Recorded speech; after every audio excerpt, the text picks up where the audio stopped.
Welcome to the Unearthed Man podcast, the journey to becoming a conscious man, hosted by Milvo.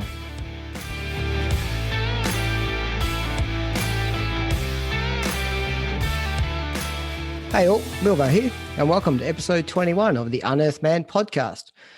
A big shout out to Mikey Ellis from last week's episode. I loved having a chat with Mikey, given he was calm and he had this beautiful, relaxed manner. And as we know from Mikey, he just loves storytelling and he is a storytelling himself. So definitely go and check out what Mikey's actually doing and jump over there.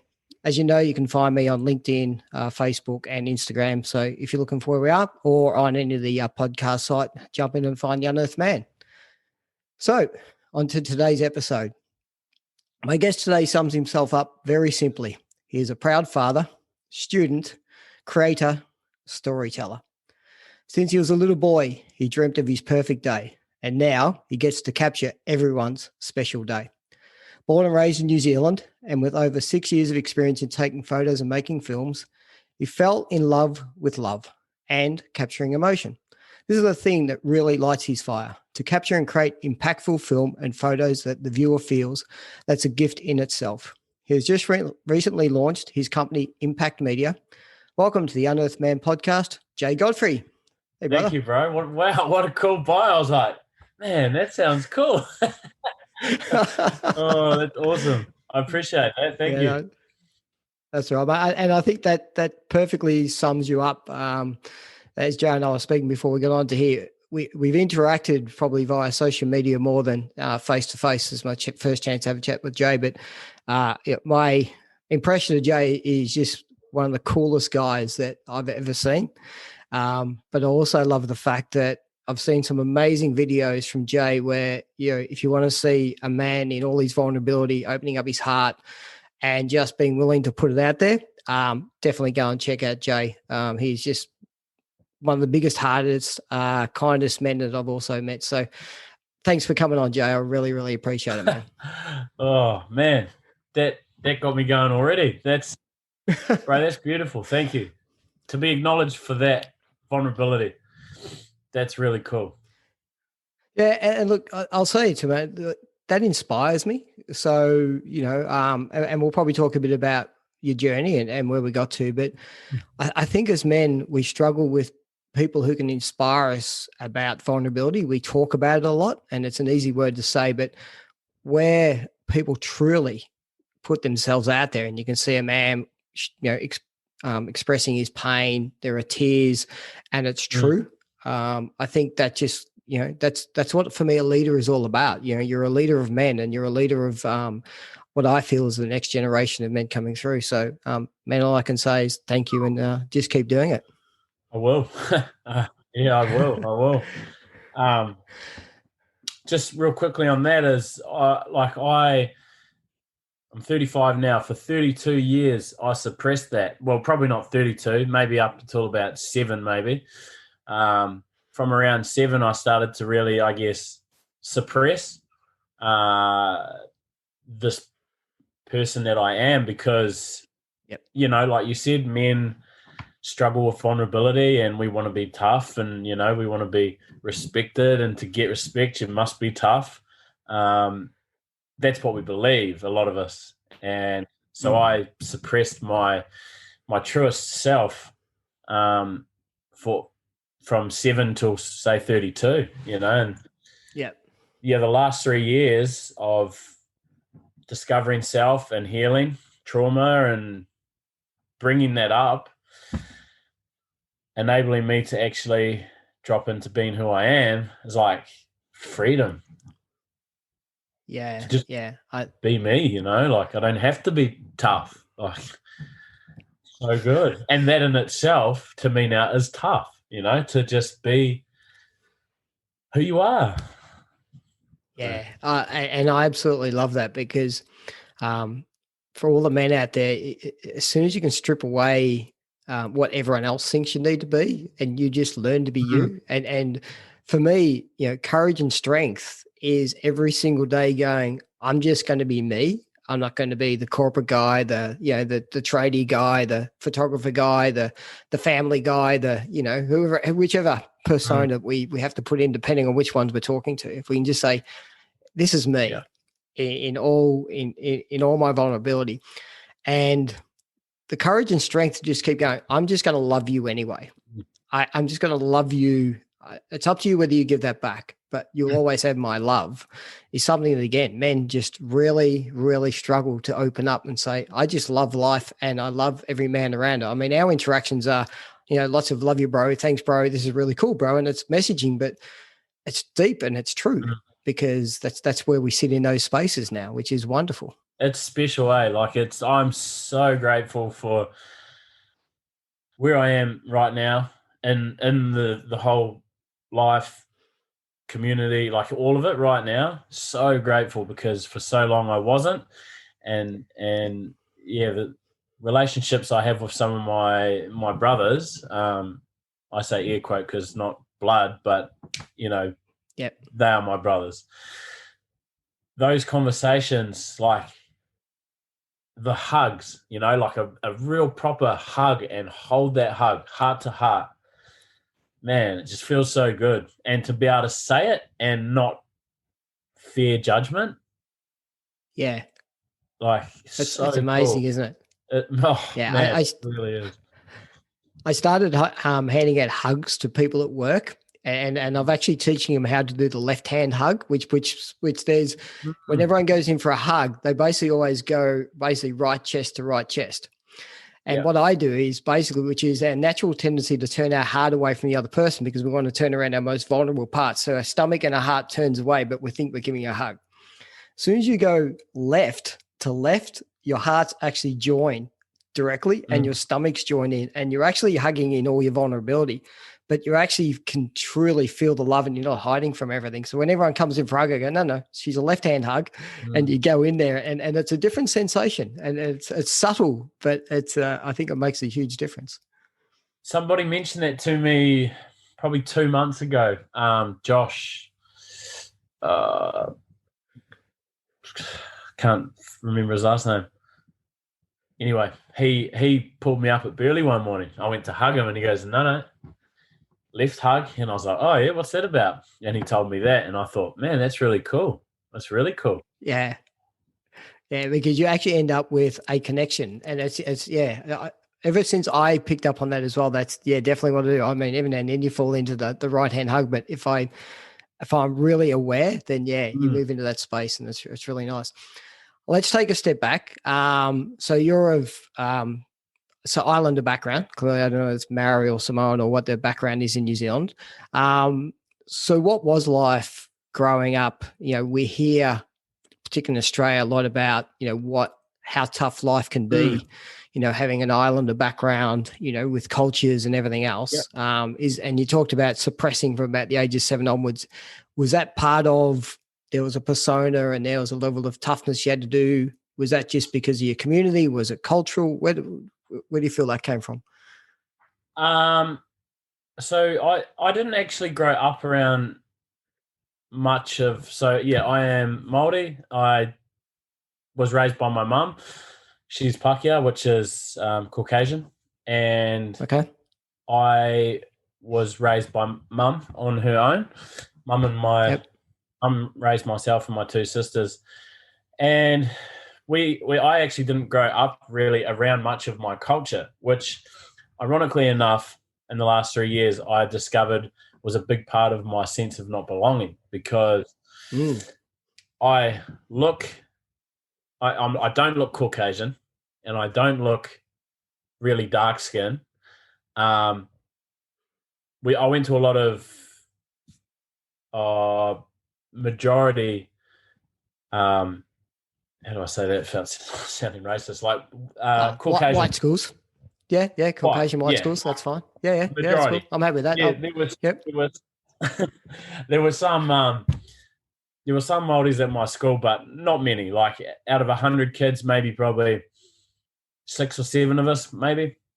So I grew up in a very, white rural farms, rural area, dairy farms, that sort of stuff. So it was weird. I never really felt like I fitted in, which a bigger part to that was not having a dad either. So so my birth father, he he was Māori. He wasn't ready for a kid when Mum got pregnant, so he chose not to be a part of that, which is cool. He passed away when I was 2, and then Mum married another guy who adopted me, and then had twins with my mum. So that to me was Dad. Yep.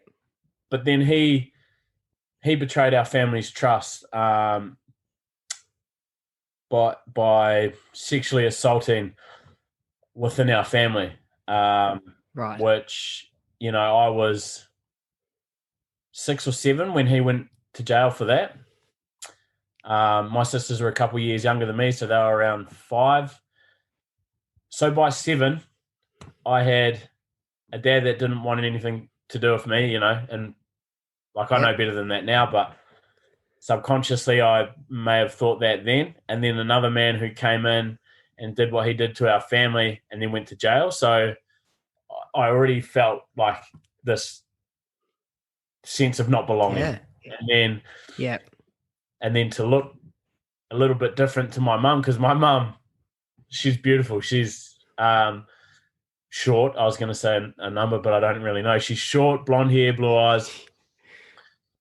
But I actually don't know if Mum's eyes are blue. I'm sure Mum's eyes are blue. Anyway, she's fair. Yep. She's, little white lady, and people would always be like, "Oh, that's your mum?"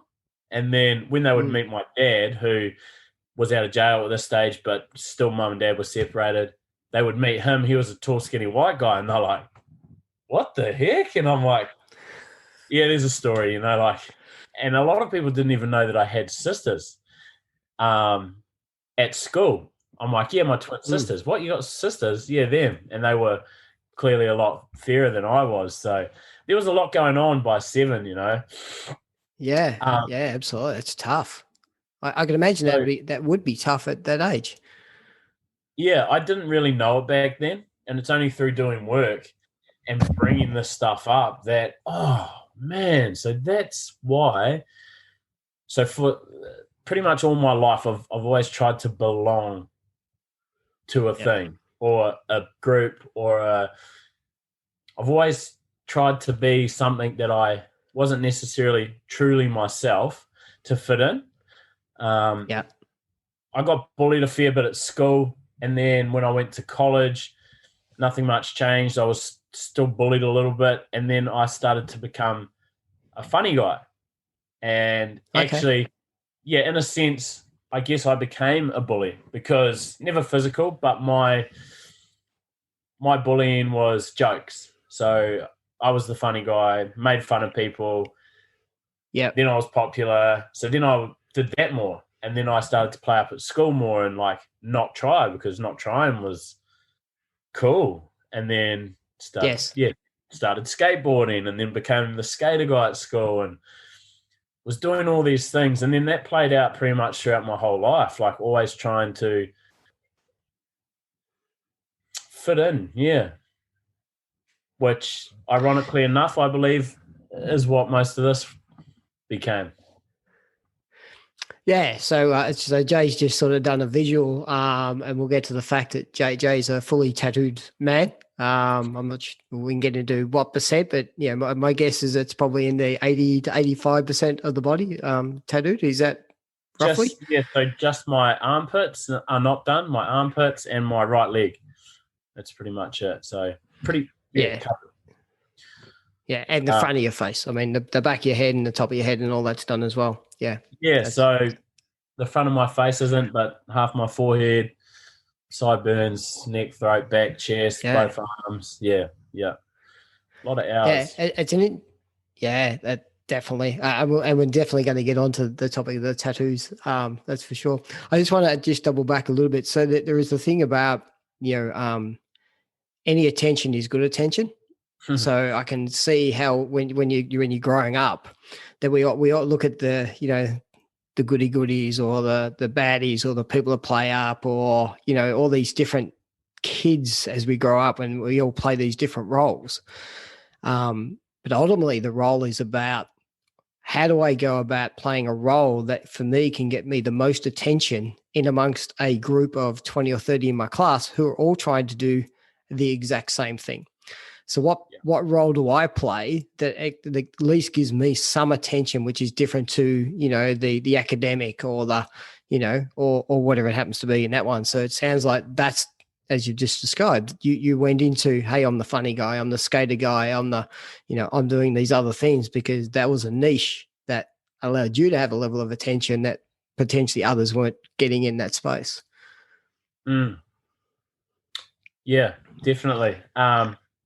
Something you just said then triggered a bit of a realization about academic. You said academic, and I realized in that moment that you said that I probably was afraid to be vulnerable way back then, because I never tried at school because I wasn't a great learner at school. Yep. I didn't learn their way very well when it came to maths or science. English was pretty good. I was always pretty good at English. But I think what it really was vulnerability. Like, I was afraid to look stupid for having a go. Mm. And that's actually played out my whole life too. Okay. I very rarely will give everything 100%. All my relationships, I never went 2 feet in. I was always sort of seeing what the other one was doing, or so afraid to be completely vulnerable. Probably tied to my childhood, 1 to 7. Interesting. There you go. Nice little drop into this session. But I find all of these conversations I have. The one thing I love doing every week is that I get to have an hour conversation with beautiful men. And for me, it's as much as it's just this deep awareness conversation. It's not the conversation about, you know, just down the pub talking about the football or the rugby or something else. It's actually you know, people are willing to actually have an open conversation, and then little things drop in. Like things drop in for me all the time. Like I'll give you an example from last week. You know, I had the conversation with Mikey Ellis, which I think you did bridge with up in Brisbane last year. Yep. And I realized off the back of that, which is, again, what if I actually rang up 20 guys and said, would you actually just get on the phone call with me for an hour and just have a conversation? No podcast, no nothing up. Would you just get on and have a chat? And most guys go, no, mate, I'm busy. But if I go, would you like to come on my podcast and let's have a conversation about our lives and how we're traveling for an hour? Guys are going, yeah, that sounds pretty cool. So it's, again, where's that dropped into me about, where's my vulnerability and how much am I willing to just put myself out there to ask a guy, would you have a chat? Or how much am I now using the podcast? And I love the podcast because everyone gets to hear these conversations, right? And I think it's a good platform for it. But yeah, outside of that, I don't ring up a guy and say, hey, do you just want to chat for an hour? Yeah, let's talk some deep, vulnerable stuff. Yeah. Hey, bro, what are you up to? Oh, not much. So, like, any trauma lately? That's right, exactly. That's right. It was dropped in for you lately. So basically, yeah, you've talked through a bit of stuff, you know, in your life, and you said that you got to about 3 years ago, so about 32. So, you know, what's continued to happen with you? I mean, you work in the mines can be pretty tough environments. So there's obviously a level of, you know, persona you have to put into that space as well. So, you know, what else has sort of happened along this journey for you that's, you know, sort of finally led up to that 3 years ago when you're like, hang on, there's got to be something more to this and a way to actually, you know, you can drop all this stuff and just drop into being me. Yeah, well, I'll land the plane. I have known for a long, long time, probably since I was about 18, 20, that my behavior wasn't the best, that I had a lot of ineffective behaviors. I was not real good with drinking. Loved it. I actually was probably really good at drinking. I would just love to party. Yep. I, you know, go out for a few beers, come home the next day, sort of thing. And most of the time I'd be okay, but then every now and then just complete write off, like make absolute fool of myself, have a go at people. Like, I'm not a fighter, so I've never had a fight in my life, which amazes some people because of how I look. For those that can't see, 6 foot tall, 100 kilo, covered in tattoos. So when I say that to people now, they're like, what? You've never punched anyone? Like, how? How is this a thing? I'm like, I don't know, man. It's never been in me. So I've known for a long time that I've had a lot of these ineffective behaviors, and I always wanted to change. But again, going back to being vulnerable, I was not okay with it. So I knew I had to make some changes. I didn't know how to, and I was held back by not feeling safe to be vulnerable and go and ask for help or speak to a psychologist or even speak to my partners. Like, I could never speak to them. Usually what it would take for me to open up a little bit was they say they're going to leave. And then I'll say, no, I'm sorry. Like, I'll change. Like, please, like, don't leave. But then when they would say, okay, I won't leave, then I'd treat them like shit again. So it's been the weirdest journey, man. So the actual tipping point for me diving into this healing was when my wife left, coming up 3 years ago now. Okay. Yep. It was the thing, because I felt like, okay, well, what have you got to lose now? Like, we just had our daughter. So son and daughter, just had our daughter. I think Frankie was 6 months old when court decided to leave. And like, I was working away in WA, and I've never really felt so alone those nights that I went back to my little room like this, thinking like, she's left, like, wow, and just crying for days, man. I just cried and cried and cried. Right. Yeah. And I knew now's the time. Like, you got nothing to lose now. You got to change. Okay. So what did that then look like? Like, who did you reach out to? Like, where did you go to? I mean, there's one thing saying I've got to change, and then there's the next thing saying, how do I find that safe environment? How do I find that support network? So where was that? Where did you lean into? Good question. And literally, man, like, went from this, I'm afraid to be vulnerable, to, right, I'll try anything. Like, I'll try meditation. I think I went to socials and I was like, I'm not sleeping well, going through some stuff. Has anyone got some tips? And people were saying meditation and all these things. And I would try it for a day and go, that was stupid, didn't do anything. Like, I'm still sad, you know? Like, typical me, I wanted to fix yesterday. Like, just stop crying. Like, stop. Yeah. Like, and so that took me on acknowledgement to myself, because I actually really did jump into this and was like, okay, like, help me. I'm here. Like, help me. Went to a psychologist.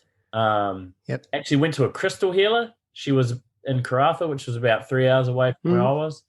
And that was really cool. That was completely new to me. Okay. Crystal healer. Yeah, that was really profound experience because it was so new to me. I sort of grew up around a little bit of that sort of stuff. Mum was always a bit gypsy-ish, you know, hippie-ish. Yes. She had a mate. Her name was Gay Hunter. She used to do like tarot cards and that sort of stuff. So I was always sort of saw it, but never experienced it. So that was very cool. And then the psychologist, that was quite funny because I went there and she said, all right, mate, like, what brings you in? I said, I just come here to get my wife back. And she laughed. And I was like, what's funny? Like, that's what I'm here for. She was like, okay, cool. Well, let me ask you some questions. Basically, she said, you've come for the wrong reasons. Like, you can't get your wife back. And I was like, well, then you're not doing your job. You know, deflection, like put the blame on her. Well, it's not your fault.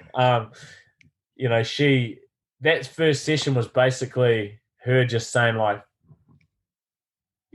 let's try and reframe why you're here. Maybe look at trying to be a better person why did your wife leave? I said, oh, because I'm a dick, because I'm controlling, manipulative, all these things. She goes, okay, cool. Well, thanks for your honesty. Maybe let's try working on changing the things that your wife left you for to things that your wife might like, and then she might want to come back to you. I was like, interesting. So she said, go away, write a list of the perfect person that you want to be. Like, write down all the stuff that you want to see yourself as. And then write down all the things that you think you are right now. And that was out of it because I'd never done anything like that. So I went away, I wrote, I'm trustworthy, I want to be reliable, all these things. And then I wrote down what I was, and I was like, wow, complete polar opposites. So I was not being, like, in my eyes, a good person, a good man that I wanted to be. And I took that list back to her, and she said, cool, easy. And I was like, oh, yeah? She goes, yep, start doing that. And I was like, what the fuck? It's a waste of time, And I said, well, what? Just start being honest. And she said, pretty much. She said, I bet if you're being so untruthful, like on a big scale, if you look at how you do everything, I guarantee you'll be telling little white lies everywhere. You'll be fibbing everywhere. I thought, man, I actually do. I know I do. I exaggerate things. Like if I win $17, I won 20. Everything was always, and she was like, yeah, they're little lies. They might seem little and harmless, but how you do anything is how you do everything. So she basically told me to start just doing all this stuff. Be honest, be reliable, be a man of your word. And then that's when it really started to get, I guess, great, but also really uncomfortable. Yeah, yes. Because there's 25 years of conditioning built up. So I did just a post the other day, which is to become a master, it takes 10,000 hours of practice. So, and I calculated between the age of 4 and 18 that we would have done 70,000 hours. So you've been a master 7 times. So in that period of time, you've mastered this world that's not you. And now you've got to go to this other world that is you. No wonder it's so hard for us to transition across. Yeah. If you think that mastery is 10,000 hours and you've been doing this bullshit life, not to have a crack, but, this makeup bullshit life that we thought we had to have. And now we're trying to go, well, how do I unravel all of this stuff that created me? And that's why it's hard, because, it's like undoing a mastery. Yeah, I've never looked at it in that depth, When you say it like that, it's a no wonder we have our stories. And we're so good at justifying them because, that's solidified. Wow. We've practiced it all our life. We've practiced this story of how we do anything is how we do everything. That's what we've practiced. We spend our whole life creating this. And then someone switches a light bulb and goes, what are you doing? Like, is that really you? And you go, fuck, that's not me. You mean I'm going to unravel all that stuff? Yeah. Tears, upset, and all these things start to come along with it because it is tough. And that's where you have the brotherhood that can help to give you that safety zone to, if you like, break apart and rebuild again. Yeah. I'm glad you mentioned the brotherhood. I'll go there real quick. Definitely. Yeah, that was the thing. So wife left. I wanted to do all this healing. Still pretty lost. Not real, still being dishonest, still making out, putting masks on, making out I was doing okay and all that. And then I met Wah on Instagram, actually, and then started hanging out with Wah. Hanging out with him was so profound to me because here's this dude, 6'3", 105 kilos, like shredded, like absolute beast. And then when I first started hanging out with him, we were sitting down after our little training sessions and that with other people that he was training. And we were talking about, what does love mean to you? There was the second time I hung out with him, we did that. He sat us down and we had a chat. He goes, all right, I want to talk about some mental health stuff today. And the topic is love. What does love mean to you? And I was like, what the heck? Like, I come to train, man. What is this? But I thought it was really cool because I had not experienced this before, and there were people there, getting emotional, and I didn't even know what love was to me. I was like, oh, love's like, with your mum, like you love your mum. But I didn't know what it felt like. I didn't know what it was. So that was really profound.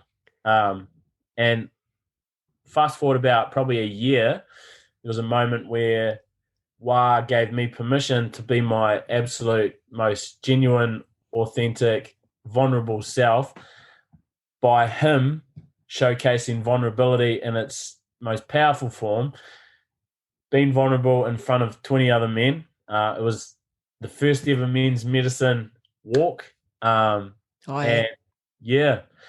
Wah opened up in front of the group and shared something that just like crumbled us all, because he's one of the toughest dudes that we all knew. So for this dude to stand up there, just crying, owning his emotions, and just saying all he ever wanted his whole life was for his dad to love him, and he's crying, bro. And then all of us, there was like 18 of us standing there just like, Yep. In that moment, I was like, that is beautiful. And that is where I realized a lot of my stuff lay, is I just always wanted to be loved. Yeah. Yep. Yeah. And I guess I never really felt that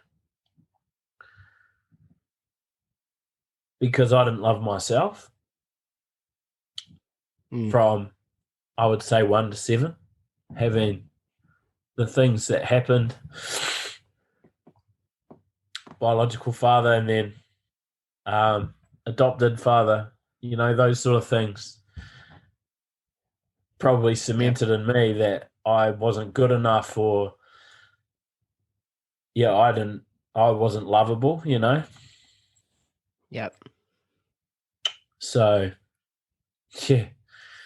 that day when Wad, gave me permission to just be vulnerable, that was pivotal. Yeah. That was Beautiful. Permission, give permission. And now I'm so about giving permission. And that is why I choose to do the videos that I do. Like if I'm upset, I'll happily share that, because me doing that gives others permission. Yeah, no, and we spoke about it at the very start. Absolutely. And that's why, I said, for me, you're a huge inspiration, because when I see those videos, they're not made up. I've seen other people do it, right? And you can see they've sort of worked on the acting bit and they make some stuff up, but you're so genuine, and it's just, it is true, your emotion. And you just continue to just provide permission to all those people around you. I know you do similar. So you're now with Amend. So I know Wah and yourself have gone off, and Wah's got off and creating the Amend, and I know you got a lot to do with that. And for anyone who's looking for a beautiful group run by just beautiful men, and men look after both men and females. What I see on the Facebook groups, what I see, on the videos, it's just the most beautiful, loving, open, sharing, and just providing permission. That's just, my intent is to get closer and closer with the men. I hang out with some of the men guys down here in Melbourne, because the love and the compassion and the vulnerability and the sharing is just enormous. It's just beautiful.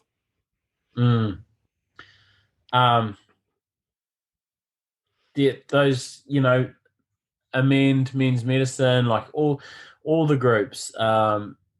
It's just so cool that there is this now, that there are these groups of people who it's literally a safe container where you can go there and level up. Yeah. Like you can go there and like open your box up, let it all out, learn tools. Like that's one of the biggest things that's just like propelled me into this journey is the tools that I've learned in the last 2 years through doing the work with Men's Medicine and then Amend. Man, like we learned so many tools. We saw a lot of our stories weren't so uncommon. So, this guy had the exact same thing happen. This guy's got the same addiction. This lady has been severely hurt. That man, and we're all in the same boat. Yes. I guarantee that there's a blueprint for everything that you're going to go through. There is a blueprint out there for someone who's done it, come through it, and succeeded afterwards. But it's just the vulnerability thing, hey, and being afraid to share and fear of judgment. Yes, yeah. Which, I mean, one as we spoke earlier, so there's two things I want to touch on as we sort of get to it. One is, the tattoos, because there is, as you said, there's perceptions around, people with tattoos and everything else. And then the second one is exactly what you're doing with Impakt Media. I mean, for me, I think doing videos and photography for others, there's a lot of vulnerability that sits in that because there's pressure on getting it right and everything else. But you putting out your own stuff, it's like any form of art. It's there to be judged. Yeah. So you've got, for you, there's beautiful skin artwork, and that's how the word to do, I think, sits in the word taboo. But, for me, it's just, there's vulnerability in the fact you got a lot of this beautiful artwork just on your skin. And I think that in itself is an expression of who you are and where you're going and what it looks like, because obviously there's a lot of meaning that sits in a lot of that's taken place on your body.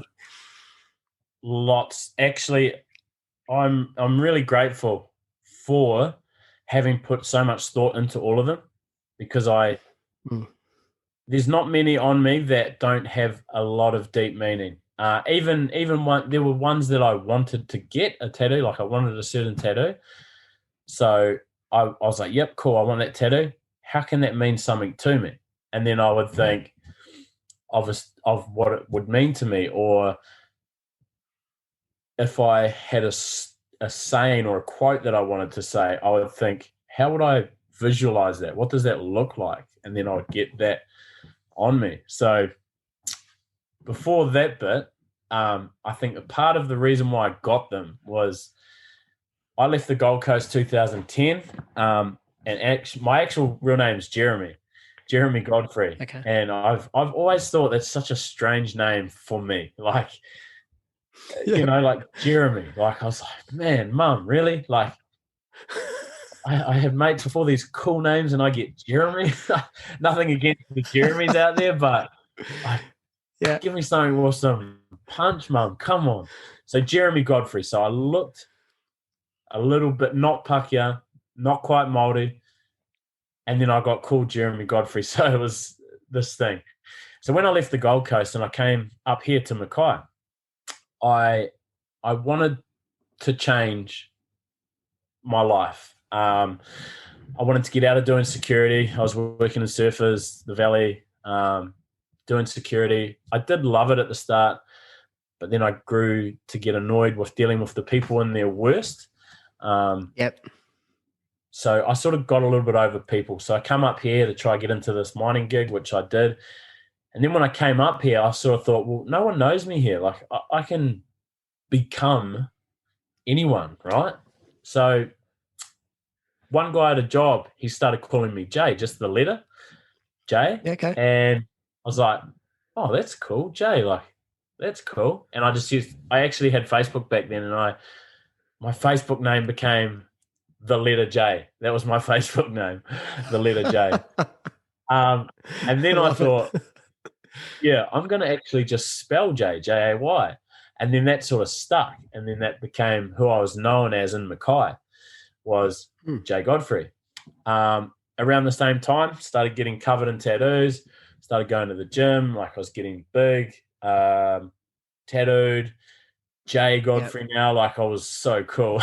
But ironically, man, I started getting respect. As stupid as that sounds, people started to respect me, and like I liked that because I'd always wanted to be respected and fit in, and now I was like highly respected. I don't know why.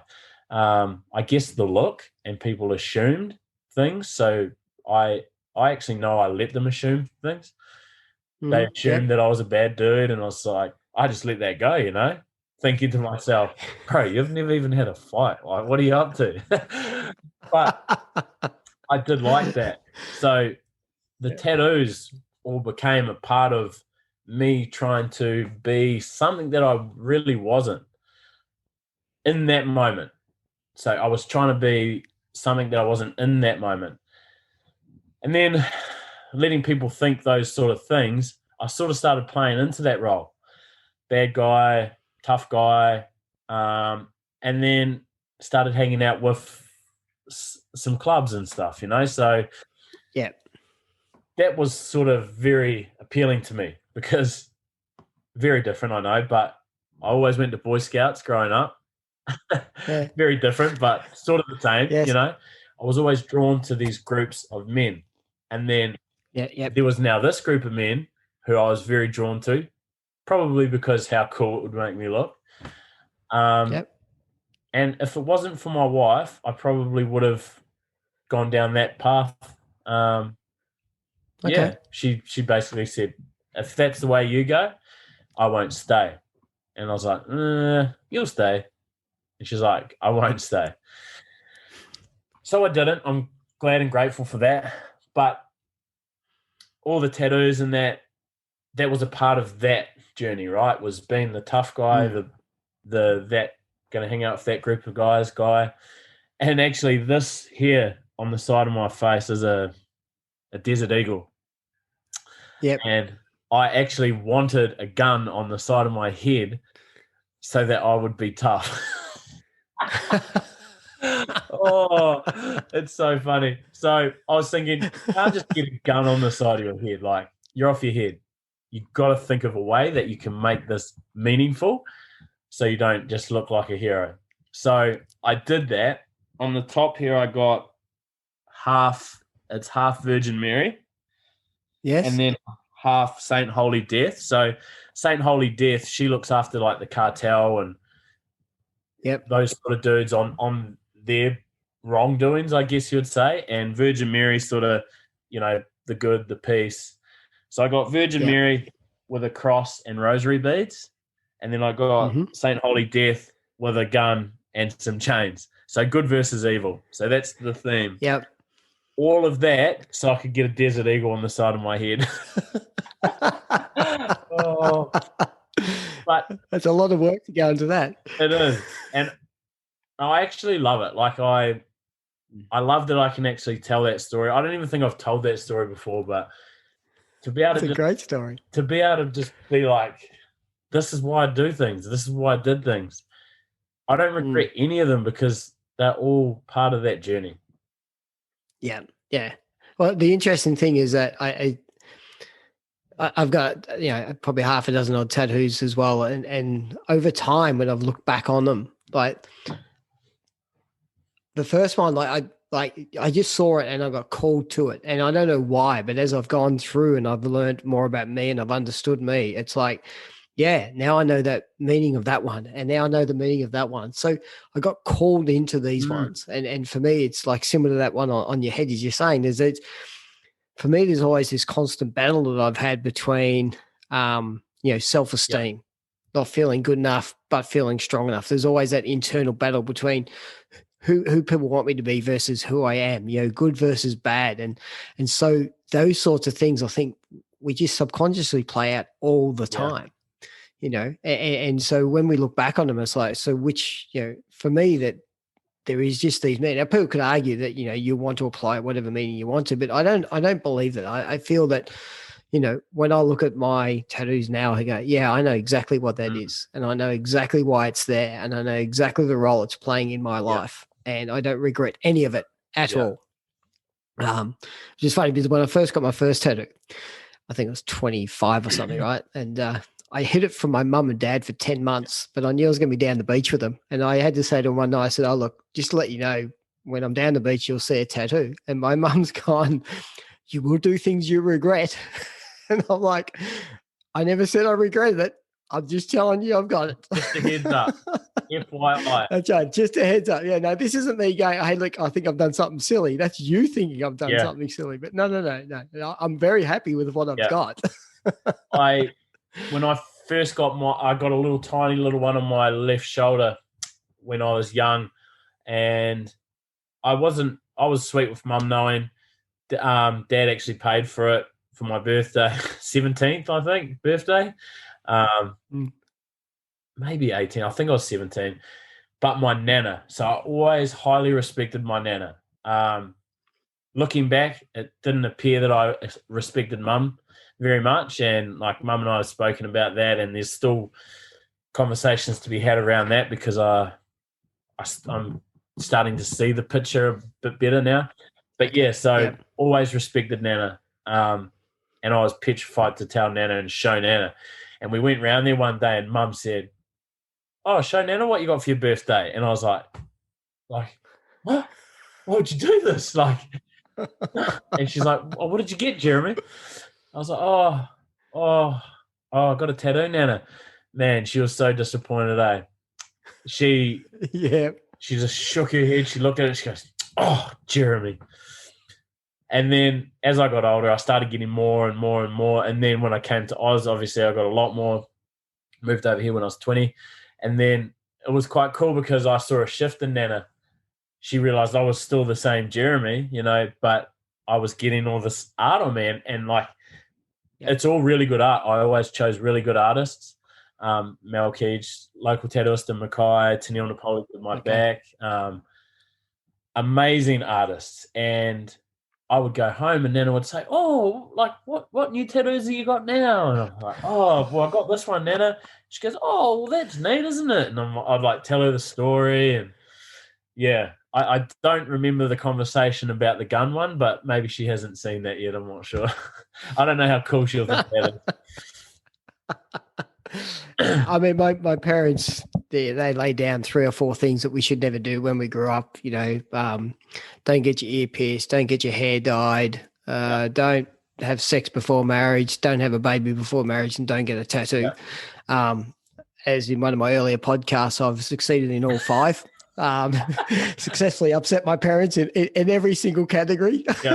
And it's interesting. Like my dad, who passed away a couple of years ago now, never ever sat down and said, just talk me through why.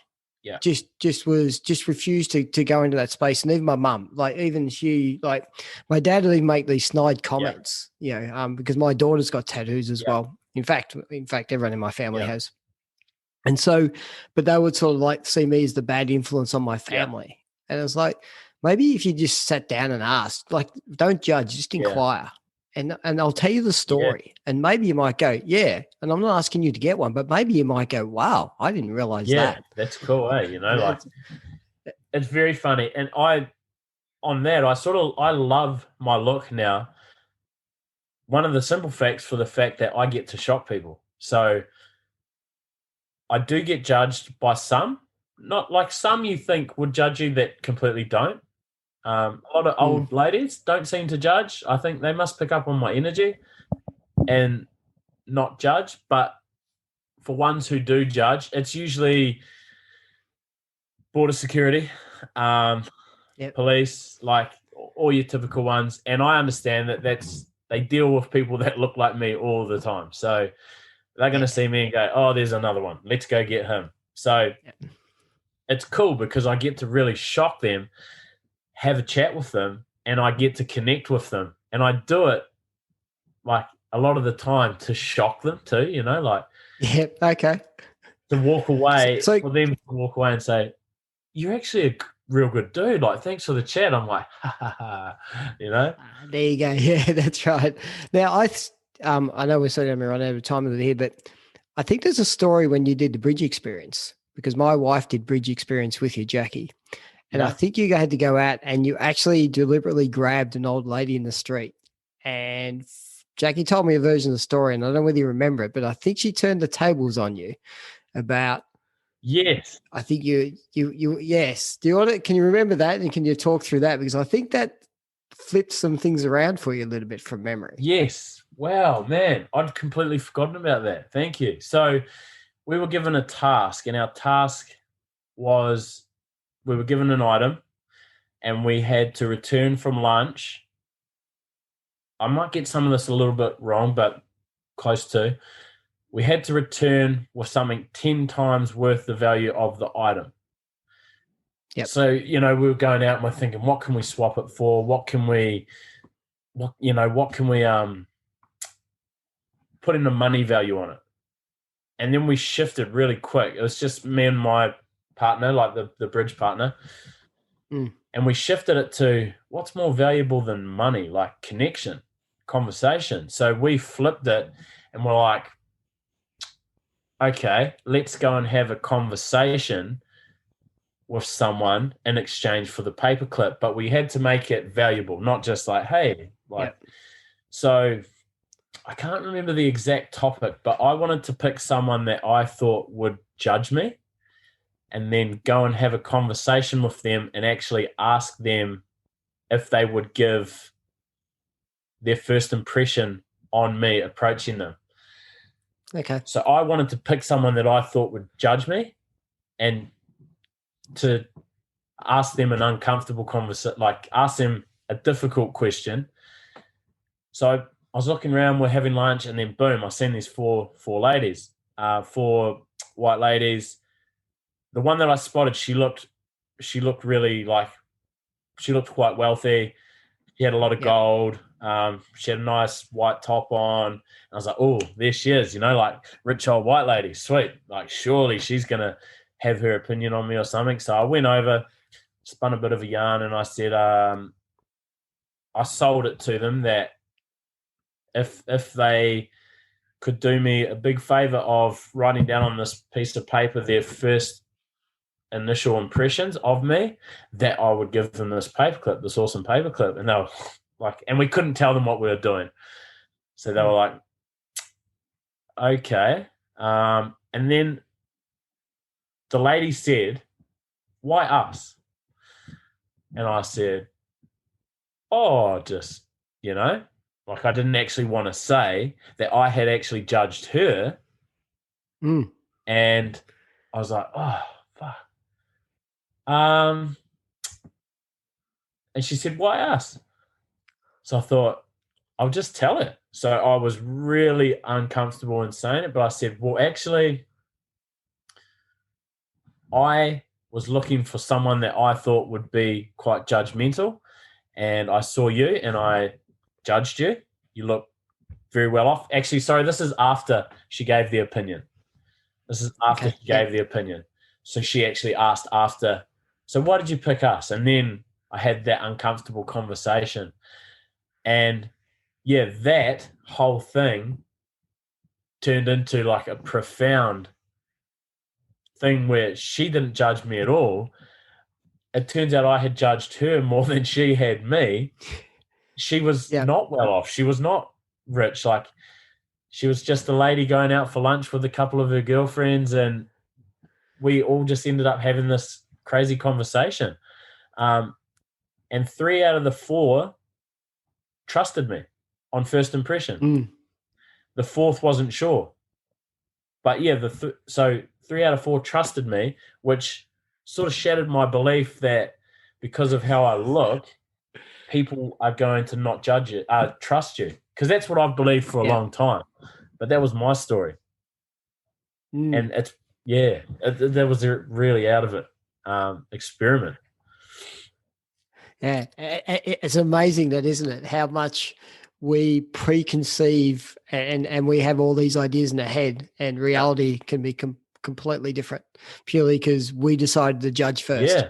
And BS, I call that belief systems, ineffective BS, ineffective belief systems. So I believe that people judge me because of my look. So I maybe wouldn't go and ask that person for something, or, with my media stuff in the past, I wouldn't go and sell myself to that person because, they won't, I don't think they would pay me to do it because of how I look, or they don't want me at their wedding because, like I look like this. But I realized people get the energy and the experience and the conversation, and they, a lot of the time, don't even see this. Like, it's weird. Yeah. It's crazy. It is. There's an interesting thing which talks about energy, which is, and I've seen this like talked about from interviews and those sorts of things. It's people are successful in interviews because of the energy connection that ends up taking place, not necessarily what you say or how you go about it. So if you walk in with a certain energy, people can actually feel put off. But if you go in with the right energy and it's actually genuine energy, then that's what will attract people first. The rest of it is just some peripheral stuff or things that go on around it. So you're right on that. The people, and the people who are, and let's get on to Impakt Media because it's something that you're now set up and running with as your new venture. People are, attracted to you because of, I think, exactly what you're talking about. You bring this open, vulnerable, pure love energy to the table. And I think people would get that through the conversations in hiring you to come on board. Yeah, it really is. So, Impakt Media sort of happened. Well, it happened in the midst of COVID. I wanted to. I knew the type of content that I wanted to create, which was the real emotion, like films. So a film that you'll feel, a photo that you feel, like you look at it and you feel joy or you feel sadness, or like literally delivering the emotion. So I started Impakt Media on that. I had Godfrey Media was a business of mine, and we do weddings business as well, as a sole trader, and then sort of started the company not knowing really what I was doing. Like I was literally out here on my lunch, like trying to do stuff on my phone, and next thing I'd registered a company, and this accountant that I was talking to was like, okay, cool. So send me through what you want, Jay, and I'll sort it all out. And I was like, oh, I've got this thing. He's like, oh, you've got a company? And I was like, oh, yeah. Like, I think maybe I do. Yeah. So it all just sort of fell into place. And then I was really blessed to actually come back out to this fly in, fly out work through COVID because it gave me money because I was dead set, almost bankrupt. So when I came out here in May, that was a blessing. It was like money in the bank. It was also time for me to process things and think, okay, what do you even want? Like, what is it that you want? And then I realized, well, I want to create impactful content that gives permission. That was the real big thing for me, is that I wanted to, what I had been given by Wah on that day, I know I have the ability to do through the films that I make and the storytelling ability that I have and capturing emotion in people's stories and delivering that to the world. And I literally wanted to reach millions of people. And I thought, well, I can't just, I've got a couple thousand Instagram followers. I'm not going to reach the reach that I want. So I thought I need to think bigger, 10x. I want to make films. Like that's what I want to do. And that's a way that I can reach millions. So Impakt Media, the intention was to create short films telling people's stories who have been through adversity, the tools that they learned along the way, and how they used all of it, including the adversity, to play out in their success. So short films with little highlight reels, really engaging content, and then like you're doing podcasts. So I would podcast interview the person in the film. What did the film mean to them? That was the whole intention behind Impakt Media, and that's what I'm moving towards now. So yeah. It's beautiful. I'm looking forward to seeing as the content comes out the door, because I just know if it's coming out of your heart, then that'll come through the camera. It'll come through the videos without any problem at all. That's, for me, that's a given. It's funny that you say that, because that actually became, I guess, sort of my tagline. I really started creating this type of content when we began men's medicine, and I was always introduced as the camera guy who shoots straight from the heart, because I literally did. Like, I wanted to, about 5 years ago, I really wanted to get really good at filmmaking. So I was watching these YouTubers, Peter McKinnon, Jesse Driftwood, a lot of these sort of dudes, amazing storytellers. So I learned a lot from them. One of the big things was always take your camera with you, like everywhere you go, until you like know that thing blindfolded and you can change things like blindfolded. Take that with you, film everything, photo everything. So I did that.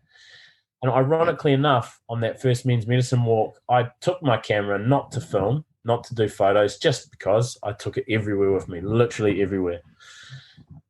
And ended up getting a little couple of snippets of footage of Wā doing haka, Wā sharing with his dad, Lenore primal screaming and just some stuff. And I threw a little vid together, and it just went boom. And like, I was like, man, I have an ability to capture emotion. And then through those journeys, dived into that more. And now I've sort of realized, well, it doesn't have to just be men screaming in a mountain, like I can capture emotion everywhere. Weddings, kids laughing, all the things, impactful content. Yeah, that's beautiful. I love that. So I think we're on the verge of probably wrapping up. I just want to double back around where you're at now with your kids, Courtney, given the 3 years that you've now sort of, I don't know, become you. Where's that? Is there a peace? Is there a reconciliation? And because I see a lot of content with you and your kids, and there's a lot of happiness and laughter and everything else. So, are you happy where you're at now? Man, I'm so happy. I'm so happy. Really grateful. I'm actually, this is I've got 2 days left out here in this work, in this industry, and I'm done full-time Impakt Media. So super excited about that. Court and I are at a really beautiful place. We still got work to do. I get asked this a lot. What's happening with you in Court? Like, I don't really know. What I do know is that we have an amazing friendship. I love her with all my heart. I would love to be together again with her as a family, with our kids under one roof. Is that happening right now? No. Will it happen in the future? I'm not sure. I would love that to happen. Okay. I used to have a real big expectation. Like I said at the start, went to the counsellor, need to get my wife back. It took almost 2 years to let go of that expectation. And now I believe I'm at a really good point where I'm just enjoying what is. And we are amazing friends. And still, there's so much love there. Like every single day we say we love each other, and beautiful. That love will always be there. Honestly, do I think we'll get back together? I believe we will. Yep. When? Just manifested. Hey, when? How long's a piece of string, man? But that's cool too, because I am enjoying where we are. Yeah. Man, it's been actually, if she hears this, she probably won't, because she doesn't watch any of my stuff. If she does hear this, if you hear this, massive acknowledgement to you for 10 years of adversity and the journey that we've been on together. It's been beautiful. It has. I say this to her all the time, but publicly, I'm so grateful for her for putting up for me for 7 years and then for leaving, and then still for putting up for me for another 3 years, and for still being here every day, on the phone, on the FaceTime. I love you, all that sort of stuff. So it's cool, man. I'm grateful. That's beautiful, man. And I think that's a really beautiful way to finish off. So thank you. You've been extremely generous with your time. I know you're at the back of Mackay, as you said, with a couple of days to go on the morning gig. Hey, good luck with, resigning out of what you're doing there. Good luck with Impakt Media. Look, if there's anything I've seen so far, mate, you're just gonna be hugely successful at it. I'm really looking forward to just sitting back and watching your journey. And when you get to walk down that red carpet in Hollywood because you've got that success blockbuster film or whatever you've finally done, and mate, you'll deserve every aspect of the accolades that come your way. So, again, beautiful, man. I really appreciate your open, your honesty, the vulnerability you showed tonight, and I'm so glad we had a chance to hook up. So thank you. Thank you. We're actually working on a short film now, so yeah, that probably around March we'll be releasing that. So, man, that's going to be big. Beautiful. All right, there you go. You've heard it here. It's coming out in March. You heard it here first. So get on board on Impakt Media and jump on Jay's website, check it out. I'm sure it'll be all launched through that, and you'll see him on his social media. So, Jay Godfrey on Instagram, same on Facebook, and Impakt Media as well on Instagram. So jump on, hook in, and catch up with a great man. So I'll let you go now, man. So look, it's been beautiful chatting again. I just want to say thank you very much for your time and your honesty and your openness. I really appreciate it. You're such a beautiful man. So thank you. Bro, that energy that there was there, that was amazing. That was beautiful. Thank you so much, man. I felt so comfortable then. 100% safe. So thank you for providing that to me, for us to, share that with the world. That's what the world needs, man, a connection. Absolutely. Yeah, absolutely. No, I appreciate that. So thanks, man. I appreciate the feedback, and we'll definitely chat very soon. We'll definitely stay in contact. Cheers, man. Thanks. Cool. Thanks, brother.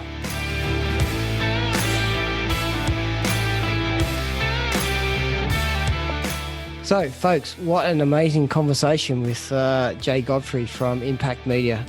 Honestly, he is such a beautiful man. So connect with him and just follow his journey. He's got a long way to go. So effectively, that's it for me. As I said, LinkedIn, you can get me on Instagram and Facebook. Just search for The Unearthed Man. So I'll call that last of this episode. So thanks a lot. Sending you much love and care, The Unearthed Man.